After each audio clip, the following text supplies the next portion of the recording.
Long-haul trucking has got to be one of the loneliest jobs out there. It's just you, your rig, and mile after mile of empty highway, usually in the dead of night. But sometimes, you're not nearly as alone as you think. Today, we're going to dive into some truly terrifying encounters from the darkest corners of America's roads. I mean, really, think about it. It's not always what you can see clearly. Sometimes it's the stuff you can't explain, those shapes that just flicker at the edge of your headlights when you're 100 miles from anywhere. To really get these stories, first, you have to understand the world these drivers are living in. For any trucker, that isolation is, well, it's a constant companion.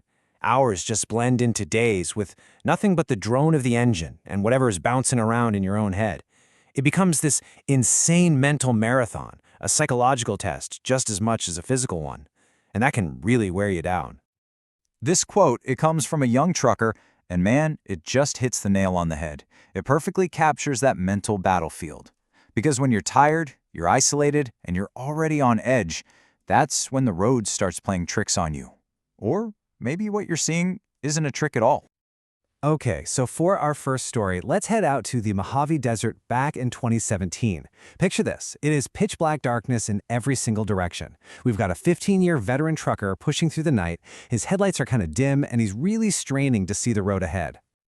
So about an hour before the sun comes up, he sees something and just has to slam on the brakes. His whole rig screeches to a stop, maybe a foot away from a red Ford Fusion. It's just stopped dead in the middle of the road, hazards blinking away. And the passenger door, it's just hanging wide open. Now this trucker, he says he's a pretty fearless guy, so he gets out to investigate, thinking maybe someone needs help. But as he circles the car, he realizes there's nobody there. Not in the front, not in the back. The car is completely empty. And suddenly, that dead silence of the desert, it doesn't feel peaceful anymore. It feels threatening. Every instinct is probably screaming at him to just get back in his truck, but he keeps looking. The key's in the ignition, he tries the trunk, but it's jammed shut. And get this, it feels like it's jammed from the inside. So he manages to force his way in through the back seat, and what he finds are 3 heavy, squished-down garbage bags and a rope. The second he reaches for one of those bags, bam! A gunshot just explodes through the silence. He recoils, smacks his head on the car's roof, and doesn't think twice. He just scrambles back towards his truck as this gravelly voice starts yelling, "Hey," from the darkness, and it sounds like it's getting closer and closer. He's fumbling with the ignition, he stalls the engine, of course he does, and that's when he sees him. A short, husky guy in overalls, holding a small shovel in one hand and an old hunting rifle in the other. They lock eyes for just a second. The trucker said the man didn't look crazy, he just looked worried. Yeah, no way he's sticking around. He floors it, not asking any questions. But when he glances in his rearview mirror, he sees the man jump into that Ford Fusion. A couple of minutes later, headlights are closing in on him, and they're closing in fast. And just like that, a terrifying chase kicks off across the empty desert highway. Okay, that is one heck of a story. Now let's switch gears a bit. Our next story is about a much newer driver, only 3 months into the job.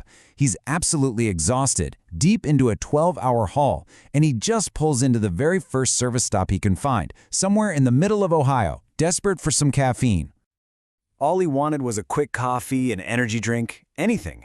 But what he found was something else entirely. The whole place looked abandoned, but the door to the convenience store, it was unlocked, just swinging open into total darkness. So, against all common sense, his curiosity gets the best of him. He steps inside, and as his eyes adjust, he sees this faint glow coming from a back room. He follows it and finds a single, plugged-in refrigerator. He opens it up, hoping for a miracle drink, but it's been completely gutted. All the shelves are gone. And right then, he hears this clatter from back in the main room. Okay, so he gets the heck out of there, finds a real open shop nearby, grabs his drink, and gets back on the highway. But as he's driving and the caffeine starts to hit, he starts to notice something. Movements in the curtain that separates his cab from the sleeper berth. The curtain is billowing almost, like someone is back there. He's terrified. He doesn't know what to do, so he just drives straight to the nearest police station. The police search his truck, and what they find is something that will stay with him for the rest of his life. 3 people, 2 men and a woman, dressed in rags, are hiding in his sleeper cab, and one of the men is carrying 2 switchblades. They must have silently slipped in while he was in that creepy, abandoned store. All right, our last story. This one might be the most elaborate and honestly the most chilling of them all. We're in North Dakota now, with another 15-year veteran trucker. He's pushing himself to the absolute limit, driving on fumes, trying to finish a long haul without stopping. He is so tired that the lines on the road are starting to swim in front of his eyes. He slows the truck down, and his headlights catch something bizarre. A single purple dress, just lying in the middle of the road. A couple 100 yards later, a pair of shoes. Then, a whole pile of what looks like children's clothing. He brings the rig to a stop, and that's when he hears it.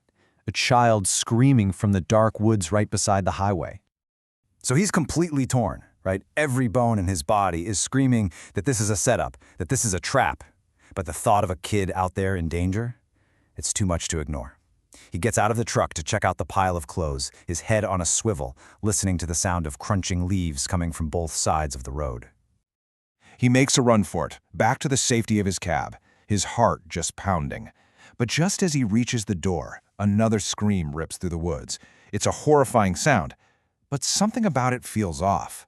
Was that even a real child in distress? In this split-second decision, he cranks the wheel and points his big rig's headlights deep into the trees. And there they are, 3 or 4 figures, caught in the light for just a second. And one of them is holding a massive speaker. It hits him. The scream wasn't real. It was a recording designed to lure him into an ambush. As he's peeling out of there, something smashes hard against his passenger side window. He got away, just like the other truckers in our stories. But escaping doesn't give you answers. It just creates more questions about the dangers that are lurking out there in the shadows of the highway. I mean, it just leaves you wondering, right? What was in those garbage bags out in the Mojave? What was the plan for those stowaways with the switchblades? What would have actually happened if the trucker in North Dakota had run into the woods? And maybe the biggest, weirdest question of all is this: in every single case, why were they ultimately allowed to get away? This last quote from the guy who escaped that trap in the woods, I think it says everything. Because the real horror here isn't just the scary thing that happened. It's the chilling, terrifying uncertainty of what could have happened.